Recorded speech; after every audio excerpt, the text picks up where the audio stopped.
Leute, das Lied, das ich jetzt sing ich für Tiere. Wir haben ein paar große Viecher in unserem Land.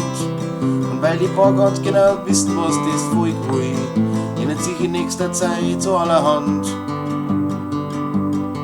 Wir haben jetzt die, was jeder zweite von uns wollen hat. Aber große Männer, die es verstehen, dass einer Mai aufmachen und du hörst das nie. Aber so wirst du nie verstehen. Sie reden alle groß von Freiheit und von Zukunft und wissen ganz genau, dass sowas nicht mehr gibt. Da werden uns gesagt, wir sollen Sparen und Steuern zahlen und vor dem Geld werden dann Raketen stationiert.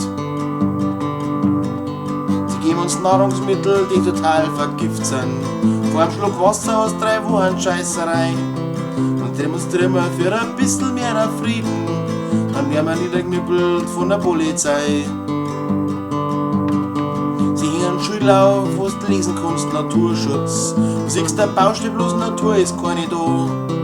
Die bauen uns Wohnungen, die keiner mehr dazu zahlen kann. Die Obdachlosen werden mehr von Jahr zu Jahr. Du kriegst eine Prämie vom Staat, wenn du heute ein Kind machst. Dabei gibt's schon nur, die keine Eltern haben. Sie haben versprochen, dass sie was deren gegen's Roppen schlachten und legen uns wieder an vor der nächsten Wahl. Wir können alle so richtig stolz auf unser Land sein und nur so große Denker gibt's wie Merkel und Seehofer.